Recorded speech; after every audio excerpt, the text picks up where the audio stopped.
দিনটা ছিল 15ই আগস্ট, আমাদের স্বাধীনতা দিবস।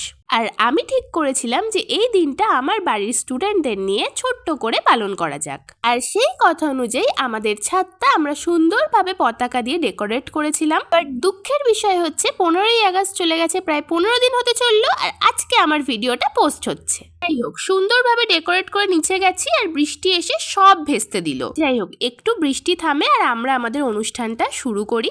দেখো, প্রত্যেক বছর যখন সব কোচিং সেন্টার আর সব পড়ার জায়গাতে টিচার্স ডে পালন করা হয়, তাহলে আমার মনে হয় 15ই আগস্টটাও পালন করা উচিত, কারণ এই দিনটা যে কতটা ইম্পর্টেন্ট সেটা তো ওদেরকে জানানো উচিত, তাই না? আর তারপরেই আমাদের পতাকা উত্তোলন করা হয়। আর সত্যি কথা বলতে আমার সেই ছোটবেলার দিনগুলোই মনে পড়ে যাচ্ছিল বারবার। সেই ভোরবেলায় উঠে সমস্ত ফুল জোগাড় করে স্কুলে যেতাম, আর যারা যারা স্কুলে যেত না তাদেরকে ম্যামরা খুব বকতেন আর বলতেন পরীক্ষাতেই বসতে দেবে না।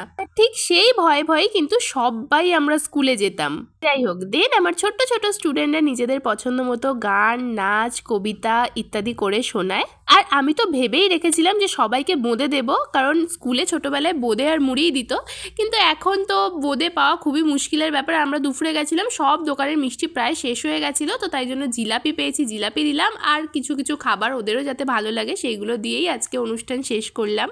আর তোমাদের কার কার ছোটবেলায় কি কি মেমোরি আছে এই দিনটাকে নিয়ে তোমরা অবশ্যই কমেন্টে জানিও, আমারও পড়তে ভাল লাগবে। তো টাটা।